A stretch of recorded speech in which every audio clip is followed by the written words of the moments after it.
اعوذ باللہ من الشیطان الرجیم بسم اللہ الرحمن الرحیم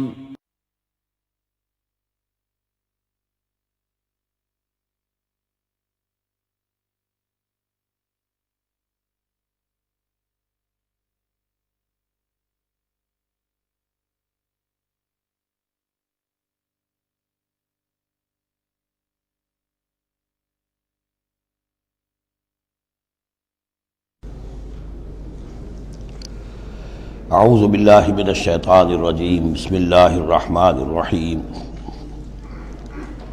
الیوم احل لکم الطیبات وطعام الذین اوتوا الکتاب حل لکم وطعامکم حل لهم والمحصنات من المؤمنات والمحصنات من الذین اوتوا الکتاب من قبلکم اذا آتیتموہن اجورہن محصنین غیر مصافحین ولا متخذی اخدان ومن یکفر بالایمان فقد حبط عملہ وہو فی الآخرۃ من الخاسرین صدق اللہ العظیم۔ الیوم احل لکم الطیبات، یہ وہی انداز ہے کہ الیوم اکملت لکم دینکم واتممت علیکم نعمتی ورضیت لکم الاسلام دینا۔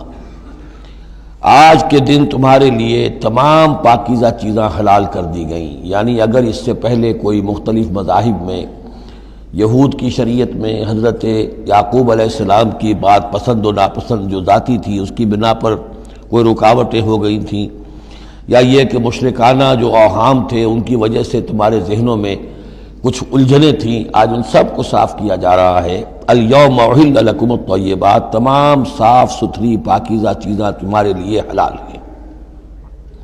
وطعام الذین اوتوا الکتاب حل لکم، اور ان لوگوں کا کھانا بھی کہ جنہیں کتاب دی گئی تھی تمہارے لیے حلال ہے۔ لیکن اس میں ظاہر ہونا چاہیے کہ ان کا کھانا کہ جو ظاہر بات ہے کہ اگر عیسائی سور کھا رہا ہوگا تو وہ ہمارے لیے حلال نہیں ہوگا، مطلب یہ کہ ان کا گوشت ذبح کیا ہوا اگر ہو حلال جانور کا تو وہ ہم کھا سکتے ہیں، جانور حلال ہو، اور نمبر دو کہ اسے ذبح کیا گیا ہو۔ وطعامکم حل لہم، اسی طرح تمہارا کھانا بھی ان کے لیے حلال ہے۔ والمحصنات من المؤمنات، اور تمہارے لیے شادی کرنا بھی حلال ہے ان سے بھی کہ جو خاندانی خواتین ہوں اہل ایمان میں سے۔ والمحصنات من الذین اوتوا الکتاب من قبلکم، اور خاندانی خواتین ان لوگوں کی کہ جنہیں کتاب دی گئی تھی تم سے پہلے، یعنی مسلمان مرد جو ہے عیسائی اور یہودی خاتون سے شادی کر سکتا ہے۔ اذا آتیتموہن اجورہن، جب کہ تم انہیں ادا کر دو ان کے مہر۔ محسنین، نیت یہ ہو کہ انہیں گھر میں بسانا ہے، مستقل ایک خاندان کا ادارہ وجود میں لانا ہے۔ غیر مصافحین، صرف شہوت رانی کے لیے نہیں، صرف مستی نکالنے کے لیے نہیں۔ ولا متخذی اخدان، اور نہ ہی کوئی چھپی دوستی یاریاں بنانے کے لیے، کھلم کھلا نکاح ہو، ایک مسلمان مرد کسی عیسائی عورت سے، کسی یہودی عورت سے نکاح کر سکتا ہے۔ اس کے ضمن میں آج کل بہت سے اشکالات ہیں لوگوں کو، تو اس کے ضمن میں وضاحت کیے دیتا ہوں کہ جہاں تک تو شریعت کا اصل حکم ہے وہ تو یہ ہے، اور چونکہ شریعت محمد رسول اللہ پر پوری ہو چکی ہے، اب اس میں کوئی تغیر و تبدل نہیں ہو سکتا، لہذا اس کو منسوخ ہم نہیں کر سکتے، یہ تو قانون جو ہے قائم رہے گا، اور یہ اس کا جواز جو ہے، یہ اس کا جو کچھ لوگوں کو اس کے خلاف جو مصلحتیں نظر آتی ہیں وہ اپنی جگہ پر صحیح ہیں، لیکن اس کے باوجود قانون کو بدلا نہیں جا سکتا۔ اگر ایک خالص اسلامی ریاست ہو تو کچھ عرصے کے لیے کسی ایسی اجازت کو موقوف کیا جا سکتا ہے، جیسے حضرت عمر رضی اللہ تعالیٰ عنہ نے ایک زمانے میں جب کہ قحط پڑا ہوا تھا تو قطع ید کی سزا جو ہے، چوری پر ہاتھ کاٹنے کی سزا کو موقوف کر دیا تھا کہ حالات ایسے ہیں۔ اسی طرح سے عارضی طور پر کسی حکم میں، کسی ایگزیکٹو آرڈر کے ذریعے سے، اسلامی حکومت کے کسی عارضی حکم کے ذریعے سے کوئی پابندی لگ سکتی ہے۔ مثلاً چونکہ صورتحال یہ ہے کہ مسلمان مردوں کو اجازت ہے عیسائی اور یہودی عورتوں سے شادی کی، مسلمان عورت کی شادی نہیں ہو سکتی کسی بھی عیسائی یا یہودی مرد سے۔ اب اس کی کیا علت ہے کہ عام طور پر سمجھا یہی جاتا ہے کہ مرد غالب ہوتا ہے، لہذا اس کا امکان ہے کہ وہ اپنی بیوی کو سیدھے راستے پر لے آئے گا، نہ یہ کہ اس کی بیوی اسے غلط راستے پر لے جائے گی۔ دوسرے یہ کہ اس زمانے میں اولاد ہوتی تھی مرد کی، تو گویا کہ ثابت تھا کہ جو اولاد ہوگی وہ ماں پر نہیں ہوگی، عیسائی نہیں ہوگی، یہودی نہیں ہوگی، بلکہ وہ مسلمان ہوگی۔ دوسرے اس وقت مسلمانوں کا غلبہ ہو گیا تھا، اور یہودی عیسائی جو تھے وہ ان کے گویا کہ تابع ہو چکے تھے. نفسیاتی اعتبار سے یہ دونوں صورتیں اس وقت بدل چکی ہیں. آج مسلمان مغلوب ہیں، یہودی عیسائی جو ہیں ان کا پلڑا بھاری ہے دنیا کی سیاست میں اور دنیا کے معاملات میں. ویسے بھی مرد جو ہیں وہ کمزور ہو چکے ہیں اور عورتوں کا غلبہ ہے. اس حوالے سے مناسب یہی ہے کہ یہ شادیاں نہ ہوں، لیکن حرام ان کو ہم نہیں کہہ سکتے. البتہ کوئی اگر اسلامی ریاست کہیں قائم ہو جائے تو پھر وہ وقتی طور پر جب تک کہ حالات میں کوئی اور تبدیلی نہ ہو جائے مصلحتوں کے پیش نظر اس اجازت کو عارضی طور پر منسوخ کر سکتی ہے. وَمَن يَكْفُرْ بِالْإِيمَانِ فَقَدْ حَبِطَ عَمَلُهُ، تو جس شخص نے ایمان کے ساتھ کفر کیا اس کے تمام اعمال حبط ہو گئے. اب اس میں اشارہ اہل کتاب کی طرف بھی ہو سکتا ہے کہ پہلے وہ صاحب ایمان تھے، جب تک محمد الرسول اللہ تشریف نہیں لائے جو حضرت عیسیٰ کو مانتا تھا وہ مومن تھا، جو حضرت موسیٰ کو مانتا تھا مومن تھا. لیکن یہ کہ اب اگر وہ نہیں مان رہے تو گویا کہ وہ کفر کر رہے ہیں.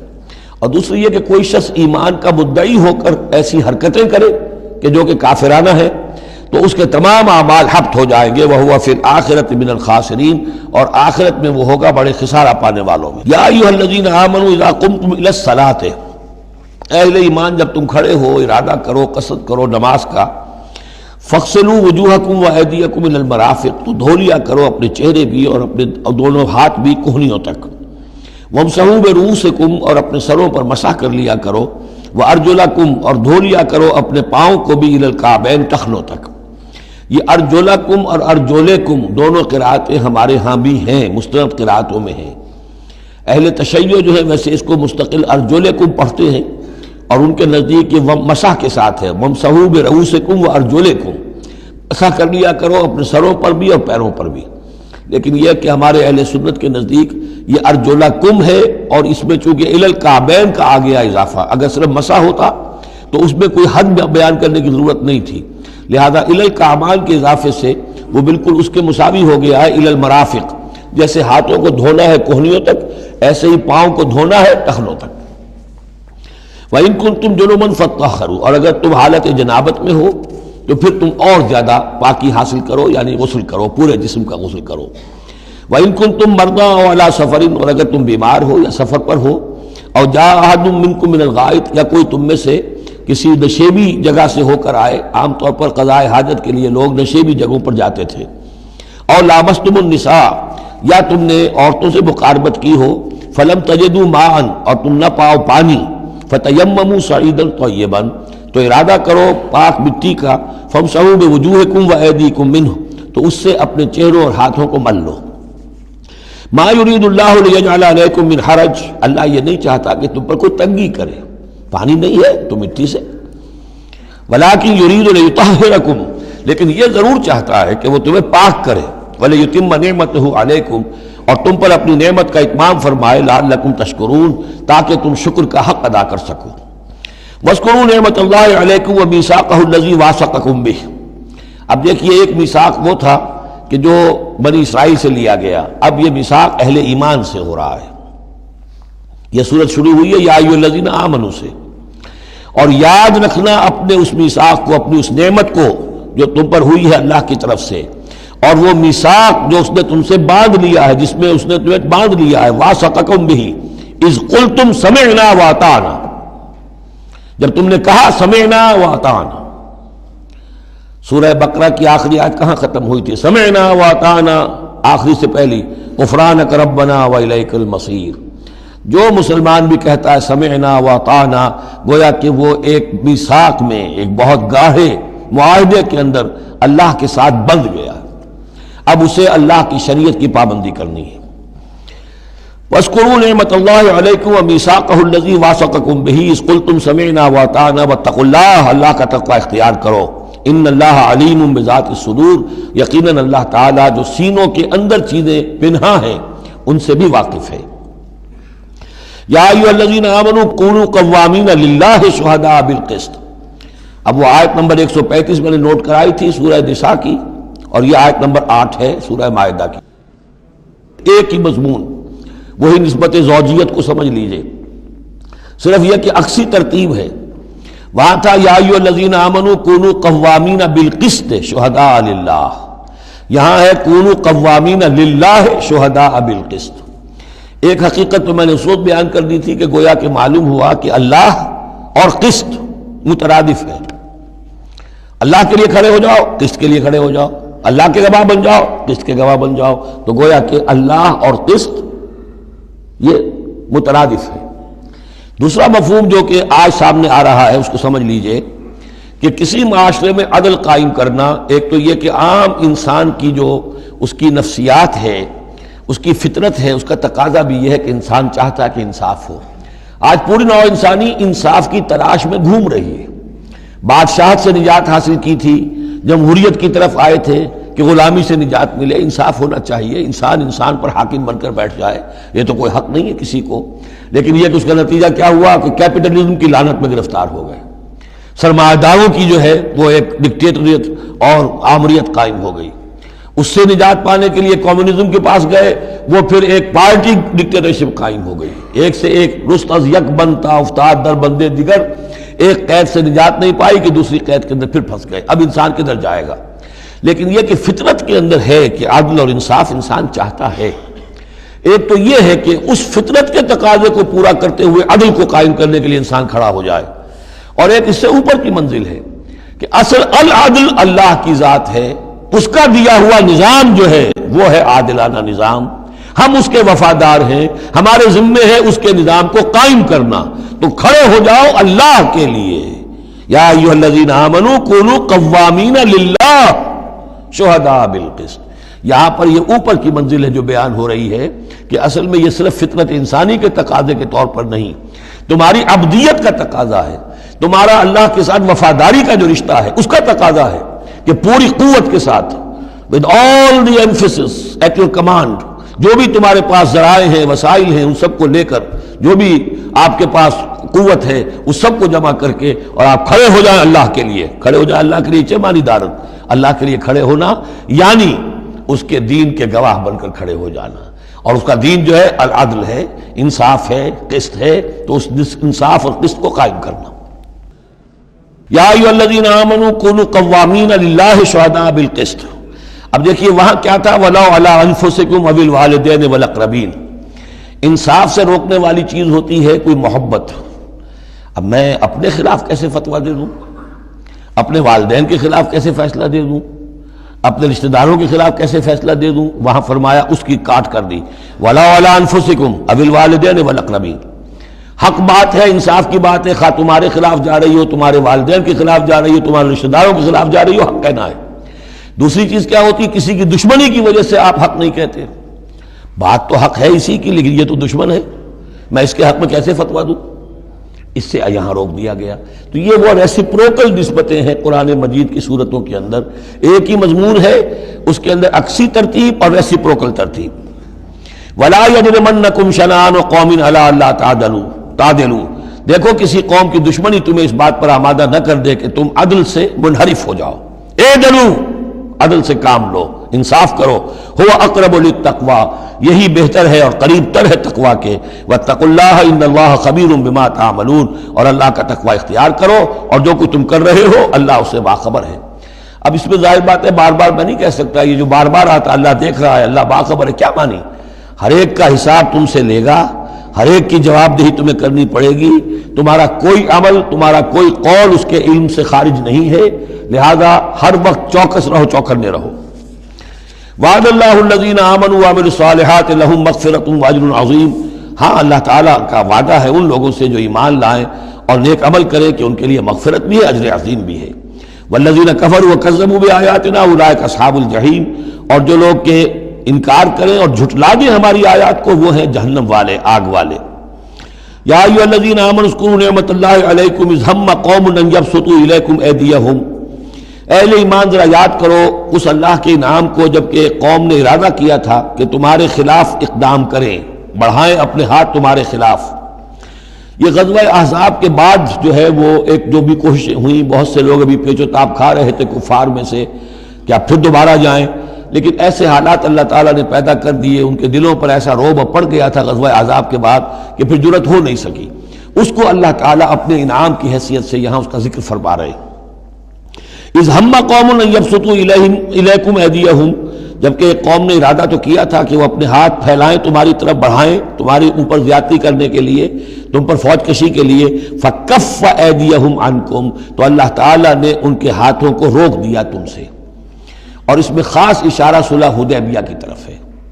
صلح حدیبیہ کے وقت بھی بہت ہی پیچ و تاب کھا رہے تھے قریش، اور وہ ہر صورت کے اندر ان کے نوجوان جو تھے ان کا خون کھول رہا تھا، لیکن یہ کہ بالآخر یوں سمجھیے کہ سینٹی پریویلڈ، اور انہیں یہ سمجھ میں آ گیا کہ اس وقت ہم مسلمانوں کا مقابلہ نہیں کر سکیں گے، اور اللہ تعالیٰ نے گویا کہ ان کے ہاتھوں کو روک لیا۔ فکف ایدیہم عنکم وعلی اللہ فلیتوکل المؤمنون، اہل ایمان کو تو اللہ ہی پر توکل کرنا چاہیے۔ وَلَقَدْ أَخَذَ اللَّهُ مِيثَاقَ بنی اسرائیل، اب یہ بنی اسرائیل کی تاریخ کے کچھ واقعات آ رہے ہیں۔ وَلَقَدْ أَخَذَ اللَّهُ مِيثَاقَ بنی اسرائیل، اور جس طرح اے مسلمانوں آج تم سے میثاق لیا گیا ہے اور تمہیں اللہ نے جکڑ لیا ہے، باندھ لیا ہے شریعت کے میثاق میں، اسی طرح اللہ تعالیٰ نے بنی اسرائیل کا میثاق بھی لیا تھا۔ وَبَعَثْنَا مِنْهُمُ اثْنَيْ عَشَرَ نَقِيبًا، اور ان میں ہم نے اٹھا دیے تھے، مقرر کر دیے تھے 12 نقیب، 12 قبیلے تھے، ہر قبیلے میں حضرت موسیٰ علیہ السلام نے ایک نقیب مقرر کیا۔ یہی ہم نے اپنے اسرے کے ناظرین کے لیے نقیب کا لفظ یہیں سے اختیار کیا ہے۔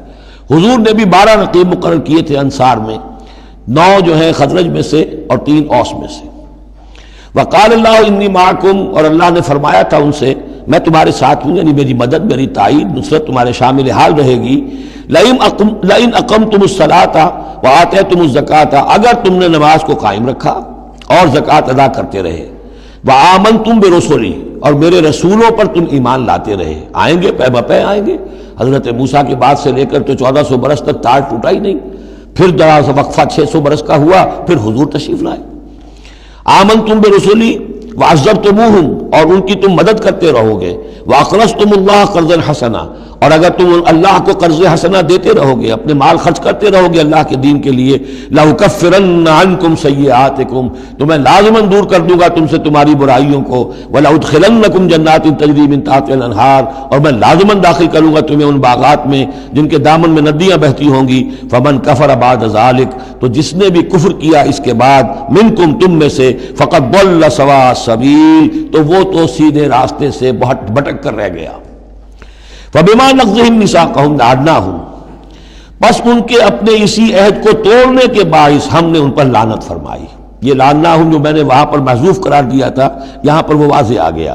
فَبِمَا نَقْضِهِمْ مِيثَاقَهُمْ لَعَنَّاهُمْ، ہم نے ان کے اسی میثاق کو توڑنے کے پاداش میں ان پر لعنت فرمائی۔ وَجَعَلْنَا قُلُوبَهُمْ قَاسِيَةً، اور ان کے دلوں کو سخت کر دیا۔ ثُمَّ قَسَتْ قُلُوبُكُمْ فَهِيَ كَالْحِجَارَةِ أَوْ أَشَدُّ قَسْوَةً یحرفون الکلم عن مواضعہ، وہ کلام کو اس کے اصل مقام سے ہٹاتے ہیں۔ ونسوا حظا مما ذکروا بہ، اور وہ جو کچھ کہ ان کو دیا گیا تھا نصیحت کے طور پر، ہدایت کے طور پر، اس کے اکثر حصے کو بھول گئے یا اس سے فائدہ اٹھانا انہوں نے چھوڑ دیا۔ ولا تزال تطلع علی خائنۃ منہم، اور اے نبی آپ ہمیشہ ان کی طرف سے خیانت کی اطلاعیں پاتے رہیں گے۔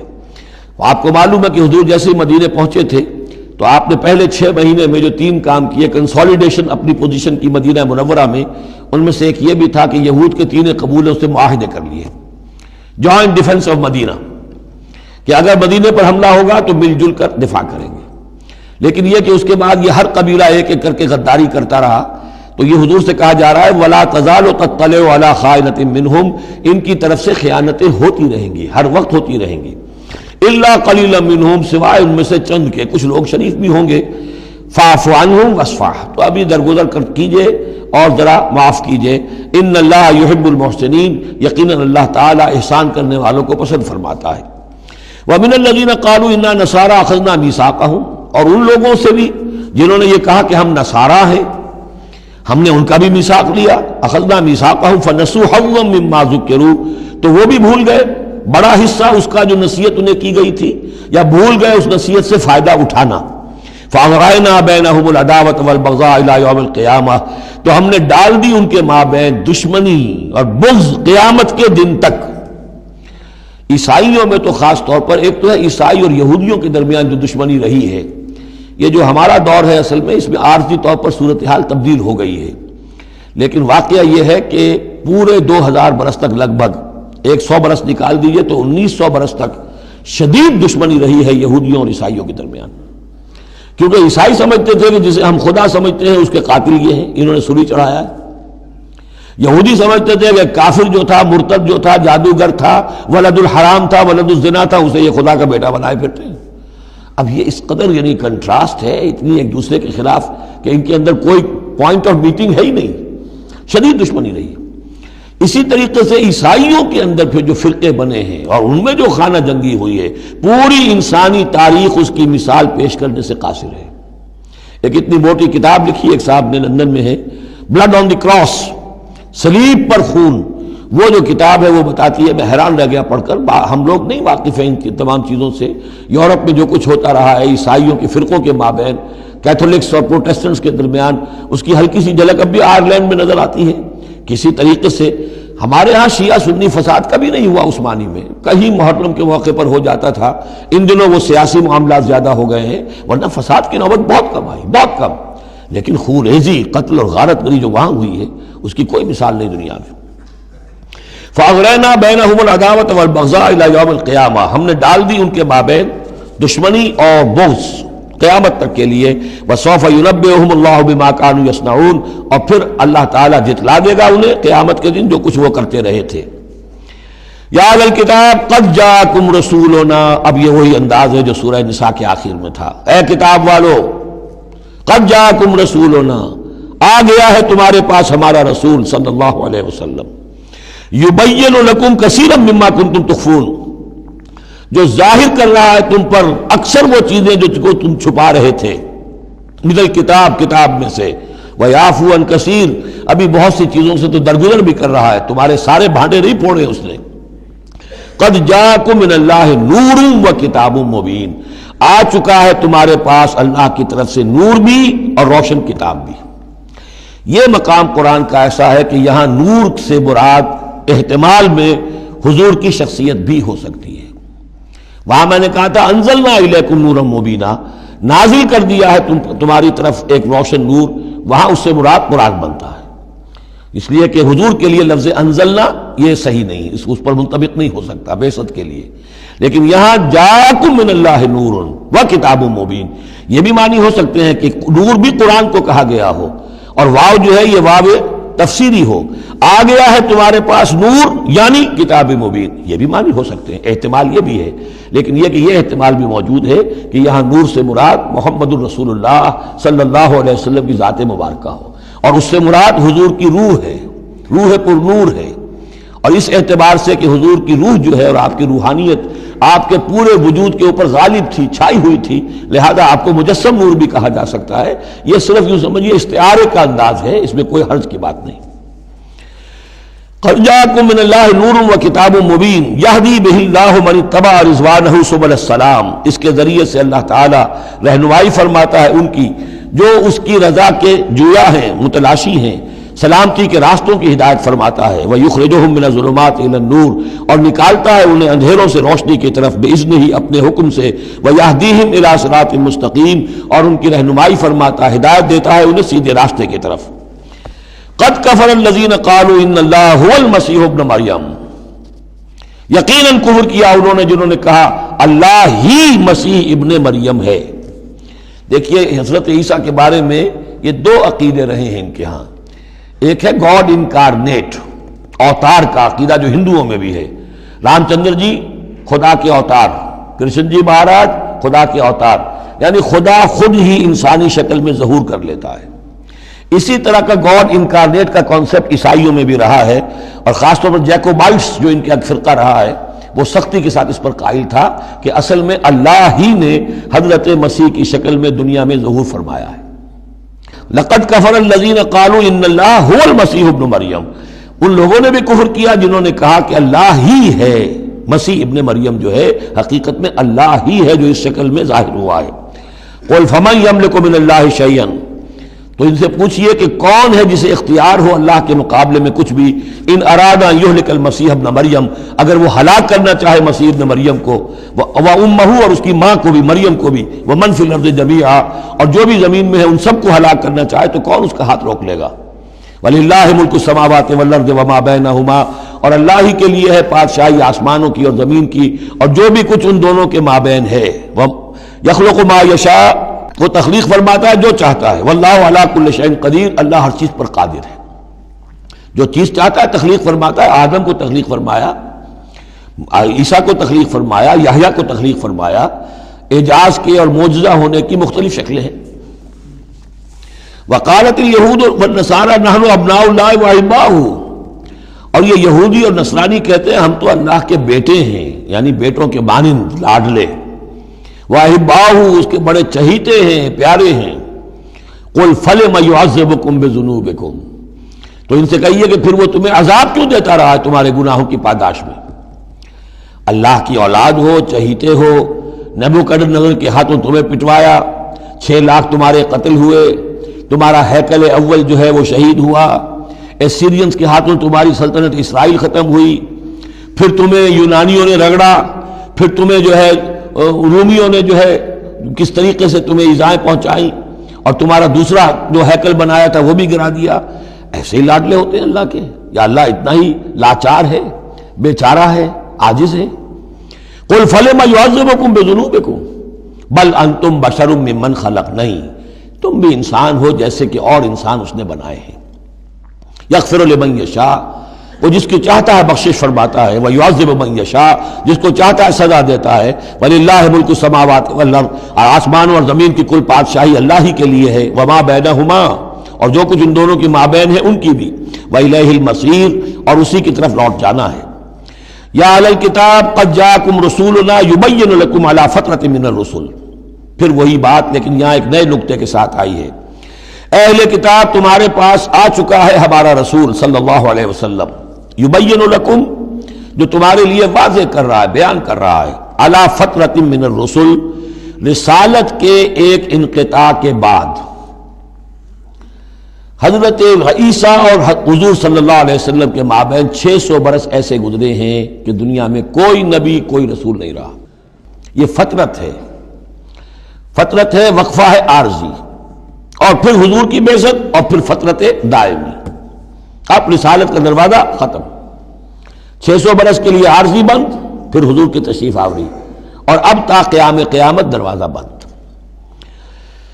یا اہل الکتاب قد جاءکم رسولنا یبین لکم علی فترۃ من الرسل ان تقولوا ما جاءنا من بشیر، مبادا تم یہ کہو کہ ہمارے پاس تو نہیں آیا کوئی بشارت دینے والا، ولا نذیر، اور نہ کوئی خبردار کرنے والا۔ فقد جاءکم بشیر ونذیر، تو سن لو آ گیا ہے تمہارے پاس خبردار کرنے والا اور بشارت دینے والے۔ رسلا مبشرین ومنذرین لئلا یکون للناس علی اللہ حجۃ بعد الرسل وکان اللہ عزیزا حکیما۔ سورہ نساء کی وہ آیت اب آپ کے ذہن میں رہنی چاہیے، بنیادی آیت۔ واللہ علی کل شیء قدیر، اور اللہ ہر چیز پر قادر ہے۔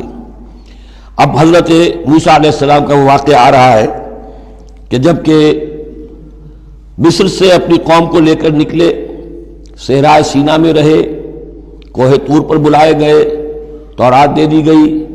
اب اس کے بعد انہیں حکم ہوا کہ فلسطین میں داخل ہو جاؤ، اور وہاں جو مشرک اور کافر قومیں آباد تھیں، فلسطی کہلاتے تھے، ان کو تم ان کے ساتھ جنگ کرو، انہیں وہاں سے نکالو، اور یہ تمہارے لیے ارض مقدس اللہ کی طرف سے موعود ہے، اس لیے کہ تمہارے ابراہیم، تمہارے جد امجد تھے وہ یہی تھے، یہی حضرت اسحاق تھے، یہیں سے پھر حضرت یعقوب کے زمانے میں حضرت یوسف علیہ السلام جب مصر چلے گئے تھے تو یہاں سے تمہاری منتقلی مصر ہوئی تھی۔ اب جو اپنا اصل گھر ہے جاؤ اسے حاصل کرو۔ لیکن جب جنگ کا موقع آیا پوری قوم نے کورا جواب دے دیا کہ ہم جنگ کرنے کے لیے تیار نہیں۔ اس پر حضرت موسیٰ علیہ السلام کے مزاج میں جو تلخی پیدا ہوئی اور طبیعت کے اندر یوں سمجھیے بیزاری کی شدت پیدا ہوئی، وہ آپ دیکھیے گا کہ ہم یہ سمجھتے ہیں کہ رسول جو ہے وہ اپنی امت کے حق میں شفقت ہی شفقت ہوتا ہے، شفقت بھی ہے، جیسے اللہ کا معاملہ رؤوف بھی ہے، ودود بھی ہے، لیکن عزیز ذو انتقام بھی ہے، انتقام لینے والا بھی ہے۔ یہ دونوں شانیں ہیں۔ رسول کا معاملہ بھی یہی ہے، شفیق بھی ہے لیکن غیور بھی ہے، دین کی غیرت اس میں ہے، آپ سے بڑھ کر اللہ کے دین کی غیرت اس میں ہے، تو آخر ظاہر بات ہے کہ آپ کے طرز عمل سے بیزاری بھی ہوگی۔ پھر ان دونوں چیزوں کو سامنے رکھیے۔ اور یہ بات ذرا میں عرض کر دوں، تھوڑی سا نکتہ ہے سمجھنے کا، کہ چونکہ اس قوم کو اب تک بہت سا تجربہ ہوا تھا معجزوں کا، پیاس لگی تو ہم سورہ بقرہ میں پڑھ آئے ہیں، ایک ضرب لگی چٹان پر 12 چشمے پھوٹ گئے، کوئی محنت تو کرنی نہیں پڑی، بھوک لگی من و سلوہ نازل ہو گیا، دھوپ لگی سائبان جو ہے وہ ابر کا سائبان ساتھ ساتھ چل رہا ہے، سمندر راستے میں آیا پھٹا، اس نے راستہ دے دیا۔ تو اس سے یہ بھی کہا جا سکتا ہے کہ اس لاڈ پیار کی وجہ سے بگڑ گئے تھے، اور یہی حکمت ہے کہ حضور کی پوری زندگی میں آپ کو اس طرح کا کوئی معجزہ نظر نہیں آتا۔ مسلمانوں جو کرنا ہے اپنی جان دے کر، ایثار سے، قربانی سے، محنت سے، مشقت سے، بھوک جھیل کر، فاقے برداشت کر کے کرو۔ یہ بہت اہم نکتہ ہے، سمجھ لیجیے۔ یہ عادی ہو گئے تھے۔ وَإِذْ قَالَ مُوسَىٰ لِقَوْمِهِ يَا قَوْمِ اذْكُرُوا نِعْمَةَ اللَّهِ عَلَيْكُمْ إِذْ جَعَلَ فِيكُمْ أَنْبِيَاءَ وَجَعَلَكُمْ مُلُوكًا، اور یاد کرو جب کہ موسیٰ نے کہا اپنی قوم سے، میری قوم کے لوگوں، اور تورات سے معلوم ہوتا ہے بک آف ایکسوڈس جو ہے 6 لاکھ کی نفری تھی ان کی جب یہ نکلے ہیں مصر سے، اب ان میں بوڑھے بھی، بچے بھی اور عورتیں بھی، ان کو نکال دیجئے تو کم سے کم 1 لاکھ تو ہوں گے کہ جو ایسے لوگ ہوں کہ جو جنگ کی صلاحیت رکھتے ہوں، اور نیچے جائیے برسبیل تنزل تو 50,000 تو ہوں گے، لیکن ان کا حال کیا ہوا وہ دیکھ لیجئے۔ یا قوم اذکروا نعمت اللہ علیکم، میری قوم کے لوگوں اللہ کے اس انعام کا احساس کرو جو تم پر ہوا ہے۔ اذ جعل فیکم انبیاء، جبکہ تمہارے اندر اس نے نبی اٹھائے، یعنی خود میں نبی ہوں، میرے بھائی ہارون نبی ہیں، حضرت موسیٰ نبی تھے، حضرت یوسف نبی تھے جو آئے تھے، وجعلکم ملوکا، اور تمہیں بادشاہ بنایا ہے۔ بادشاہ بنایا ہے تو ظاہر بات ہے اس وقت تک اگرچہ ان کی بادشاہت تو قائم نہیں ہوئی تھی، ہو سکتا ہے یہ پیشین گوئی ہو کہ جو بتائی جا رہی ہو کہ آئندہ تمہیں اللہ تعالیٰ زمین کی سلطنت بھی اور خلافت بھی دینے والا ہے، جیسے کہ حضرت داؤد اور حضرت سلیمان کے زمانے میں ہوئی۔ ایک رائے یہ بھی ہے کہ چونکہ حضرت یوسف کے زمانے میں انہیں بڑا اقتدار حاصل ہو گیا تھا، بادشاہ تو نہیں تھے لیکن یہ کہ واقعتاً بادشاہوں کے بھی، جن کو کہتے ہیں کہ پیرزادے ہونے کے اعتبار سے بادشاہوں کے بھی مخدوم تھے اور ممدوح تھے، تو شاید اس کی طرف اشارہ ہو۔ وَآتَاكُم مَّا لَمْ يُؤْتِ أَحَدًا مِّنَ الْعَالَمِينَ، اور تمہیں وہ ساری چیزیں دیں جو پوری دنیا میں تمام جہان والوں میں کسی کو نہیں دی۔ یا قوم ادخلوا الارض المقدسۃ التي كتب اللہ لکم، اے میری قوم کے لوگوں اب داخل ہو جاؤ اس ارض مقدس میں، اس فلسطین میں جو اللہ نے تمہارے لیے لکھ دی ہے، اللہ کا فیصلہ ہے، تمہیں ملے گی۔ ولا ترتدوا على ادبارکم، اور اب اپنی پیٹھوں کے بل نہ واپس نہ پھرنا، فتنقلبوا خاسرین، اگر ایسا کرو گے تو خسارے میں رہو گے۔ قالوا یا موسیٰ ان فیہا قوما جبارین، انہوں نے کہا موسیٰ ہم فلسطین میں داخل ہو جائیں، اس میں تو بڑی جابر قوم ہے، بڑی طاقتور قوم ہے، قداور لوگ ہیں، لئیم ہیں، جسیم ہیں۔ ان فیہا قوما جبارین وانا لن ندخلها حتی یخرجوا منها، ہم اس زمین میں داخل نہیں ہوں گے، اپنے قدم نہیں بڑھائیں گے جب تک کہ وہ وہاں سے نکل نہ جائیں۔ وَإِن يَخْرُجُوا مِنْهَا فَإِنَّا دَاخِلُونَ، وہ نکل جائیں پھر ہم داخل ہو جائیں گے۔ قَالَ رَجُلَانِ مِنَ الَّذِينَ يَخَافُونَ، کہا 2 اشخاص نے کہ جو خوف رکھتے تھے اللہ کا بھی، انعم اللہ علیہما، اللہ نے بھی ان پر انعام کیا تھا۔ یہ 2 شاگرد تھے جو قریبی صحابی یا حواری تھے حضرت موسیٰ کے۔ یوشع ابن نون تو وہ ہے کہ جو پھر ان کے بعد جانشین بھی ہوئے، اور گمان غالب یہی ہے کہ وہ نبی بھی تھے، اور دوسرے تھے کالب بن یفنہ۔ تو ان دونوں نے اپنے قوم کے لوگوں کو سمجھانا چاہا۔ قال رجلان من الذین یخافون انعم اللہ علیہما ادخلوا علیہم الباب، ہمت کرو دروازے میں ایک دفعہ گھسو تو صحیح۔ فاذا دخلتموہ فانکم غالبون، جب تم داخل ہو جاؤ گے تو غلبہ تمہیں مل جائے گا۔ وعلی اللہ فتوکلوا، اللہ پر توکل کرو، ان کنتم مؤمنین، اگر تم مومن ہو۔ قالوا یا موسیٰ انا لن ندخلها ابدا، انہوں نے کہا موسیٰ ہم تو کبھی بھی، یہ ترجمہ کبھی بھی اصل میں کیا گیا ہے اس مصحف میں بھی، لیکن یہ گرامر کے اندر عربی محاورے میں ابدا، ہرگز ہرگز، ہم ہرگز ہرگز داخل نہیں ہوں گے۔ یا موسیٰ لن ندخلها ابدا، ہم ہرگز داخل نہیں ہوں گے، ما داموا فیہا، جب تک کہ وہ اس میں موجود ہے۔ فاذهب انت وربک، جاؤ تم اور تمہارا رب، اور یہ میری طرف سے اضافہ کر لیجئے، ساتھ اپنی لٹھیاں بھی لے جاؤ، یہ تمہارا عصا جو ہے اس نے بڑے بڑے کارنامے دکھائے ہیں، یہ بھی ساتھ لے جاؤ۔ فَذْهَبْ أَنْتَ وَرَبُّكَ فَقَاتِلَا، اور جا کے قتال کرو، إِنَّا هَاهُنَا قَاعِدُونَ، ہم تو یہاں بیٹھے ہیں، زمین جنبت نہ جنبت محمد، ہم تو یہاں ٹکے ہوئے، ہم نہیں ہلیں گے۔ قال رب، اب دیکھیے بیزاری، وہی حضرت موسیٰ سورہ قصص میں آپ واقعہ پڑھیں گے کہ قبطی جو تھا وہ مار رہا تھا ایک اسرائیلی کو، تو اس کی طرف سے پھر مدافعت کرتے ہوئے حضرت موسیٰ نے ایک مکہ رسید کیا اور اس قبطی کی جان نکال دی۔ فوقظہ موسیٰ فقضا علیہ، اس وقت اتنی محبت اپنی قوم سے، اور اب کیا حال ہے؟ قال رب انی لا املک الا نفسی واخی، انہوں نے عرض کیا پروردگار مجھے تو اختیار نہیں ہے سوائے اپنی جان کے اور اپنے بھائی ہارون کی جان کے، ففرق بیننا، باقی یہ پوری قوم انکار کر رہی ہے تو اب تفریق کر دے، علیحدہ کر دے، جدائی ڈال دے ہمارے مابین، وبین القوم الفاسقین، اور ان ناہنجار لوگوں کے درمیان، میں اب ان کے ساتھ رہنا نہیں چاہتا۔ آج کی اصطلاح میں ہم کہہ سکتے ہیں میرا استعفیٰ قبول فرما لے، کہ میں اب ان کے ساتھ نہیں رہنا چاہتا، ان کی ناہنجاری، جو کچھ انہوں نے دیکھا ہے، میرے ہاتھوں سے جو معجزے دیکھے ہیں، میرے اور ان کے درمیان اب تفرقہ پیدا کر دے۔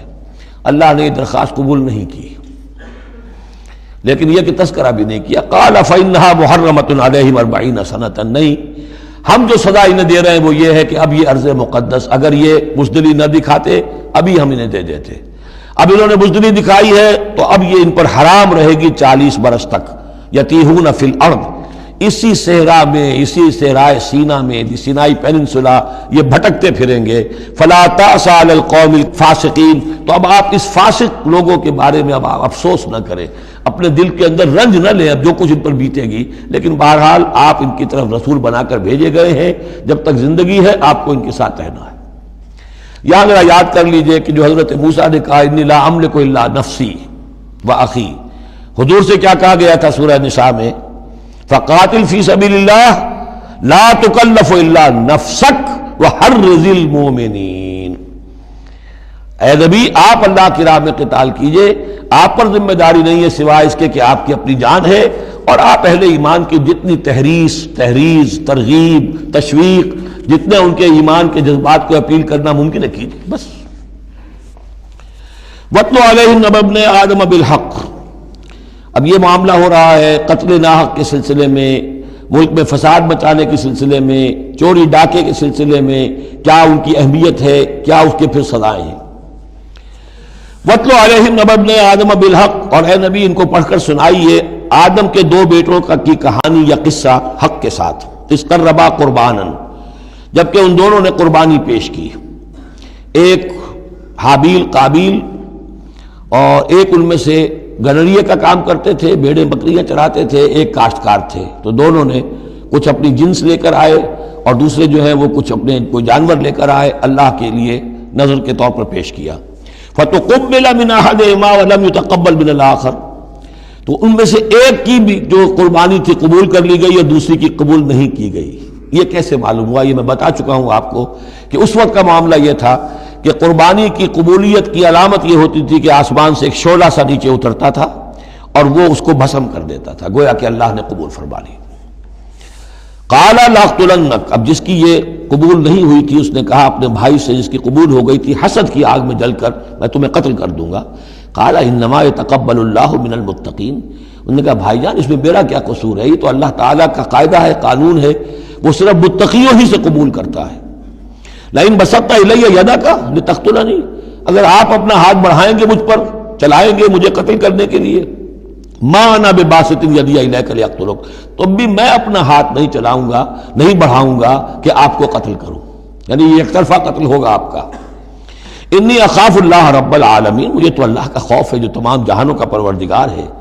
انی ارید ان تبوء باسمی و اسمک، اور پھر میں چاہتا ہوں کہ اگر آپ مجھے قتل کر ہی دیں، اس انتہا تک پہنچ ہی جائیں، تو آپ اپنے گناہ کا بھی بوجھ اپنے سر لیں، میرے گناہ کا بھی بوجھ لیں، جو ناحق مقتول ہے اس کے تو گویا کہ تمام گناہ اس قاتل نے اپنے سر پر لے لیے، تو میرے تو گھاٹے کا سودا نہیں ہے۔ What do I stand to lose؟ آخر میری کوئی خطائیں ہیں، میری کوئی غلطیاں ہیں، کوئی گناہ میں نے کیے ہوں گے، اگر آپ ناحق مجھے قتل کریں گے تو میرے ان تمام گناہوں کا وبال آپ کے سر آ جائے گا، تو میرے تو کوئی نقصان والی بات نہیں۔ انی ارید ان تبوء باسمی و اسمک فتکون من اصحاب النار، اور یہ ہوگی سخت ترین سزا میری طرف سے آپ کو کہ پھر آپ ہو جائیں گے جہنمی، وذالک جزاء الظالمین، اور یہی بدلہ ہے ظالموں کا۔ فطوعت لہ نفسہ قتل اخیہ، اب اس کے نفس نے آمادہ کر ہی لیا اسے اپنے بھائی کے قتل پر، یعنی ان الفاظ میں بٹوین دی لائنز یوں سمجھیے کہ ہے اس کے اندر بھی وہ تو رہتا ہے نا حق اور باطل کی ایک کشاکش اور نیکی اور بدی کا غلبہ، قتل کروں یا نہ کروں، آخر بھائی کی باتیں بھی آئی ہیں، وہ دل نشین ہے، لیکن یہ کہ نفس جو ہے اس وقت اس کے اندر جو بھی شیطنت گھسی ہوئی تھی، اس نفس نے اسے آمادہ کر ہی لیا اپنے بھائی کو قتل کرنے پر، فقتلہ، تو اس نے انہیں قتل کر دیا، فاصبح من الخاسرین، ہو گیا تباہ ہو جانے والوں میں۔ فبعث اللہ غرابا یبحث فی الارض، یہ پہلا خون ہے جو نسل آدم میں ہوا ہے۔ تو اللہ تعالیٰ نے کوے کو بھیجا، وہ زمین کو کرید رہا تھا۔ اب اسے قابل کو یہ سمجھ میں نہیں آ رہا تھا کہ میں کیا کروں، ابھی لاش جو ہے بھائی کی، اس کو کیسے ڈسپوز آف کروں۔ تو اللہ تعالیٰ نے ایک کوے کو بھیج دیا، وہ زمین میں جیسے آپ کو معلوم ہے چونچے مارتا ہے، اس میں سے کچھ دانے نکالتا ہے، وہ دیکھا، یبحث فی الارض لیریہ، تاکہ اللہ اسے دکھا دے کیف یواری سوءۃ اخی، کہ اپنے بھائی کی لاش کو کیسے چھپائے۔ قال یا ویلتى عجزت ان اکون مثل هذا الغراب، اس نے کہا ہائے میری شامت، میرے اندر اس کوے جیسی بھی عقل نہ تھی، نہ ہوا میں اس کوے جیسا بھی کہ مجھے یہ بات خود سوچ جاتی۔ فواری سوءۃ اخی، اور میں اپنے بھائی کی لاش کو چھپا دیتا۔ فاصبح من النادمین من اجل ذلک، اس چیز پر اس کے اندر بڑی شدید ندامت پیدا ہو گئی۔ کتبنا علی بنی اسرائیل، اجل ذلک دونوں طرف لگتا ہے، من اجل ذلک کتبنا علی بنی اسرائیل، اور ہم نے اسی بنا پر بنی اسرائیل پر یہ بات لکھ دی تھی، قتل ناحق ہم نے تورات میں لکھ دیا تھا کہ یہ اتنی بری شے ہے کسی ایک انسان کا قتل کرنا بھی۔ کتبنا علی بنی اسرائیل انہ من قتل نفسا بغیر نفس و فساد فی الارض، اگر کسی نے کسی انسان کو قتل کیا بغیر کسی قتل کے قصاص میں، بغیر نفس، ہاں کسی نے قتل کیا، قتل کے جواب میں قتل کیا جائے تو یہ قتل ناحق نہیں ہے، یہ تو پھر قصاص کا قتل ہے۔ اور فساد فی الارض، یا کوئی شخص زمین میں فساد مچا رہا ہے اس میں اس کو قتل کیا جائے، یعنی کوئی قصوروار ہے، مجرم ہے، اس کو سزا دینے میں قتل کیا جائے تو بات اور ہے۔ کسی بے قصور انسان کو اگر قتل کر دیا گیا فکأنما قتل الناس جميعا، تو یہ ایسے ہے جیسے کہ اس نے تمام انسانوں کو قتل کر دیا، پوری نوع انسانی کو۔ کیوں کہ تمدن کی جڑ کٹ گئی، احترام جان، احترام مال، یہ بنیاد ہے تمدن کی۔ ومن احیاہا، اور جس نے ایک انسان کی جان بچا لی، فکأنما احیا الناس جميعا، تو گویا کہ اس نے پوری نوع انسانی کو بچا لیا۔ وَلَقَدْ جَاءَتْهُمْ رُسُلُنَا بِالْبَيِّنَاتِ، ان کے پاس ہمارے رسول آئے تھے واضح نشانیاں اور تعلیمات لے کر۔ ثُمَّ إِنَّ كَثِيرًا مِّنْهُمْ بَعْدَ ذَلِكَ فِي الْأَرْضِ لَمُسْرِفُونَ، لیکن اس کے بعد بھی ان میں سے بہت سے لوگ ہیں کہ جو زمین میں اسراف اور فساد اور دسترازی کرتے پھر رہے ہیں۔ انما جزاء الذین یحاربون اللہ ورسولہ، اب یہ وہ آ رہی ہے محاربے کی آیت ہے۔ اگر اسلامی ریاست ہے اور اس میں کوئی گروہ ہے جو فتنہ و فساد مچا رہا ہے، کوئی دہشت گردی کر رہا ہے، خون ریزی کر رہا ہے، قتل و غارت کر رہا ہے، راہزنی کر رہا ہے، ڈاکے ڈال رہا ہے، گینگ ریپ ہو رہے ہیں، تو ان کی سزا کیا ہے؟ انما جزاء الذین یحاربون اللہ ورسولہ، لیکن یہ اسلامی ریاست کی ہے جس میں اسلامی قانون نافذ ہوں۔ اصل میں سزائیں بھی جو ہے وہ اسی معاشرے میں جس میں کہ باقی سارا اسلام کا نظام بھی قائم ہو، ورنہ نظام یہ ہو جھوٹی گواہیاں دینے والے موجود ہوں، ایمان فروش موجود ہوں، ججوں کو خریدا جا سکتا ہو، اور اس میں یہ سخت قوانین بنا دیے جائیں، تو پھر اس سے جو نتائج نکل رہے ہیں وہ بجائے یہ کہ شریعت کو کوئی نیک نامی ملے، شریعت بدنام ہوتی ہے الٹی۔ تو پورا نظام، جیسا کہ میں نے کہا تھا کہ لا جو ہے، قانون، وہ سسٹم کو سبسرو کرتا ہے۔ سسٹم صحیح ہو، اب وہ قانون صحیح جو ہے اسے سپورٹ کرے گا اور اسے برقرار رکھے گا، اس کی حفاظت کا ذمہ دار ہوگا۔ انما جزاء الذین یحاربون اللہ ورسولہ، یقیناً بدلہ ان لوگوں کا کہ جو محاربہ کرتے ہیں، چیلنج کرتے ہیں اللہ کو اور اس کے رسول کو، یعنی اسلامی ریاست کو، ویسعون فی الارض فسادا، اور زمین میں وہ فساد مچاتے پھرتے ہیں، ان یقتلوا، کہ انہیں قتل کیا جائے، بلکہ یقتلوا نہیں ہے، یقتلوا، ان کے ٹکڑے کیے جائیں، تقتیل، یقتلوا تقتیلا، اور یسلبوا، یا انہیں سولی چاہا جائے، اور تقطع ایدیہم وارجلہم من خلاف، یا ان کے ہاتھ اور پاؤں مخالف سمتوں سے کاٹا جائے، ایک ہاتھ کاٹ دیا جائے، ایک پاؤں کاٹ دیا جائے، اور ینفوا من الارض، یا انہیں ملک بدر کر دیا جائے۔ ذالک لہم خزی فی الدنیا، یہ تو ہے ان کے لیے دنیا کی زندگی میں رسوائی، وَلَهُمْ فِي الْآخِرَةِ عَذَابٌ عَظِيمٌ، اور آخرت میں ان کے لیے مزید بہت بڑا عذاب ہے۔ إِلَّا الَّذِينَ تَابُوا مِن قَبْلِ أَن تَقْدِرُوا عَلَيْهِمْ، سوائے اس کے کہ جو لوگ توبہ کر لیں اس سے پہلے کہ تم ان پر قابو پاؤ۔ ایک تو یہ ہے کہ توبہ کر لی ہے، ابھی وہ ڈاکو پکڑے نہیں گئے، پکڑے جانے سے پہلے توبہ کر رہے ہیں، اس میں رعایت کی گنجائش ہے۔ لیکن جب پکڑے گئے اب توبہ کا دروازہ بند ہو گیا. الا الذین تابوا من قبل ان تقدروا علیہم، سوائے ان کے کہ جو توبہ کر لیں اس سے پہلے کہ تم ان کے اوپر قابو پاؤ. فاعلموا ان اللہ غفور الرحیم، تو ان کے ساتھ نرمی کی جا سکتی ہے، تو جان لو کہ اللہ تعالیٰ غفور اور رحیم ہے. یہی معاملہ کیا تھا حضرت علی رضی اللہ تعالیٰ عنہ نے خوارج کے ساتھ کہ اگر تم اپنے غلط عقیدے پر قائم رہو میں تمہیں کچھ نہیں کہوں گا، لیکن تم اگر خون ریزی کرو گے، قتل و غارت کرو گے، تو پھر ظاہر بات ہے کہ میں تمہارے ساتھ رعایت نہیں کر سکتا. محض عقیدے کی حد تک میں تمہیں کچھ نہیں کہوں گا. یا ایھا الذین آمنوا اتقوا اللہ وابتغوا الیہ الوسیلۃ وجاہدوا فی سبیل اللہ لعلکم تفلحون. اہل ایمان اللہ کا تقوی اختیار کرو اور اس کی جناب میں اس کا قرب تلاش کرو. اس لفظ نے بھی کافی لوگوں کو پریشان کیا ہے. وسیلے کا لفظ اردو میں آتا ہے تو ذریعے کے معنی میں آتا ہے. وسیلہ ذریعہ، کسی تک پہنچنے کا ذریعہ، سفارش کے لیے کسی کو وسیلہ بنا لیا، کسی کو ذریعہ بنا لیا. عربی میں وسیلہ کے یہ معنی نہیں ہے. عربی میں وسیلے کے معنی قرب ہے صرف. بدقسمتی سے بعض تو الفاظ ایسے ہیں کہ جو عربی میں ان کا مفہوم بالکل کچھ اور ہے، اردو میں کچھ اور ہے. بعض ایسے ہیں کہ کچھ تھوڑا تھوڑا فرق ہے. جیسے ذلیل کا لفظ ہے، عربی میں اس کے معنی ہے صرف کمزور، اردو میں اس کے معنی ہے کمینے کے. زمین و آسمان کا فرق آ گیا. جیسے کہ ہم پڑھ آئے ہیں وَلَقَدْ نَصَرَكُمُ اللَّهُ بِبَدْرٍ وَأَنْتُمْ أَذِلَّةٌ، اے مسلمانوں یاد کرو اللہ نے تمہاری مدد کی تھی بدر میں جبکہ تم بہت کمزور تھے. اب اگر وہاں ذلیل کا ترجمہ اردو والا کر دیا جائے تو پھر ہمارے ایمان کے لالے پڑ جائیں گے. اسی طریقے سے عربی میں جہل کے معنی جو ہے وہ جذباتی ہونا ہے، ان پڑھ ہونا نہیں. پڑھے لکھے جاہل ہو سکتے ہیں، جذباتی ہیں، اکھڑ ہے، اکھڑ مزاج کے لوگ ہیں. وہ غیر عالم کو جاہل نہیں کہتے، لیکن اردو میں جاہل کہتے ہیں جو ان پڑھ ہو. اسی طریقے سے یہ لفظ وسیلہ ہے، اس کا جو اصل مفہوم ہے قرب. اہل ایمان اللہ کا تقوی اختیار کرو نمبر 1. وابتغوا الیہ الوسیلہ، نہیں آگے بڑھو، اس کا قرب تلاش کرو، تقرب، اس سے نزدیک ہو جاؤ، قریب سے قریب ہو جاؤ. لیکن اس تقرب کا ذریعہ کیا ہوگا؟ وجاہدوا فی سبیلہ لعلکم تفلحون، اس کی راہ میں جہاد کرو تاکہ تم فلاح پاؤ. اس سے بات بالکل کھل گئی. تقوی اور تقرب اللہ کے لیے جہاد. تقوی شرط لازم ہے. پہلے تو یہ کہ جو حرام چیزیں ان سے آپ بچیں، جن چیزوں سے روک دیا گیا ہے ان سے رک جائیں، اور اللہ کی نافرمانی جو ہے اس سے باز آ جائیں. اب اس کے بعد اس کی طرف آگے بڑھنا چاہتے ہیں، تقرب حاصل کرنا چاہتے ہیں، اس کی راہ میں جہاد کیجیے.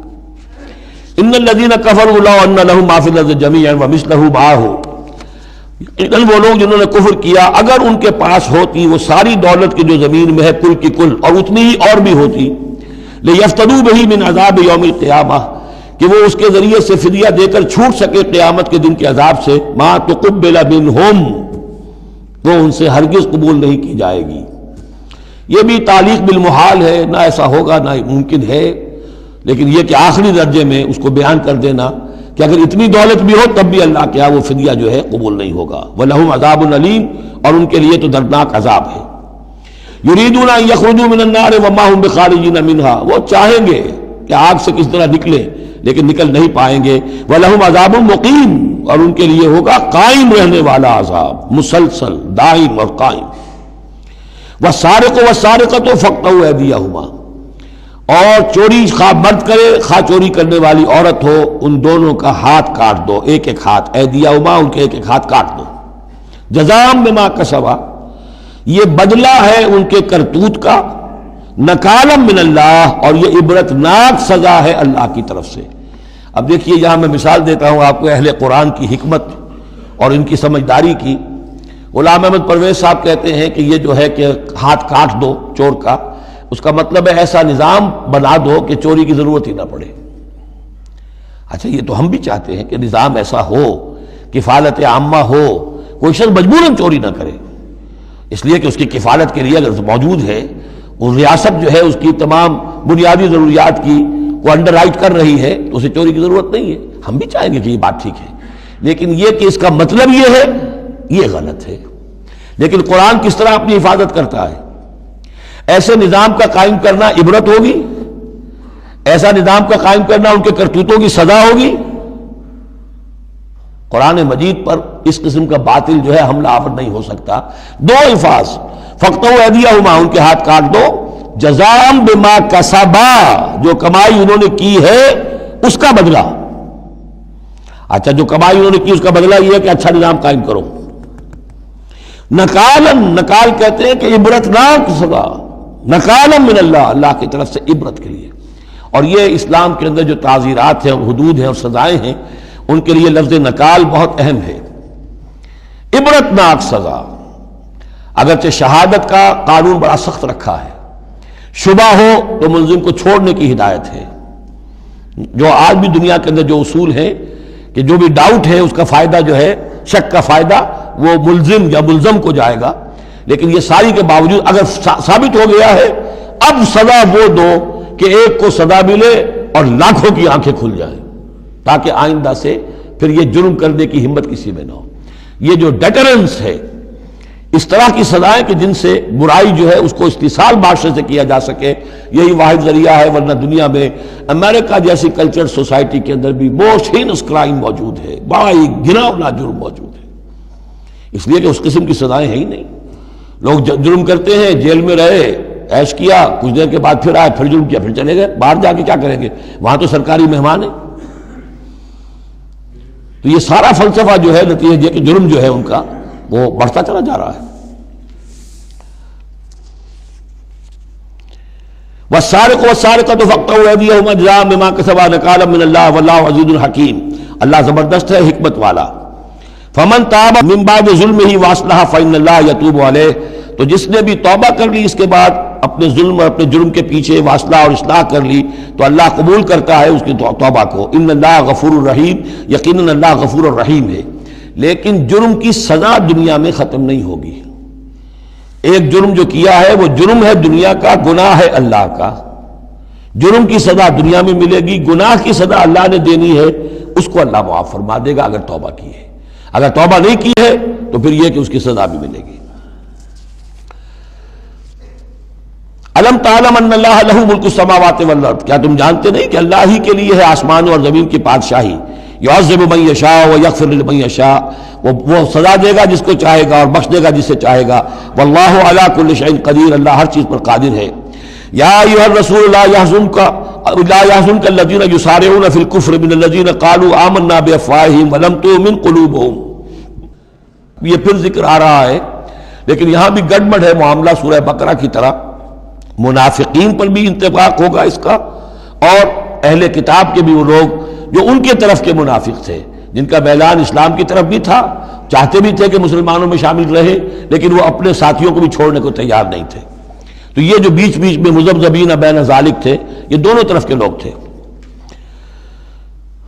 یا ایھا الرسول لا يحزنک الذین یسارعون فی الکفر، اے رسول صلی اللہ علیہ وسلم نہ غمگین ہو آپ ان لوگوں کی سرگرمیوں سے، بھاگ دوڑ سے کہ جو کفر کے ضمن میں بڑی سرگرمی دکھا رہے ہیں.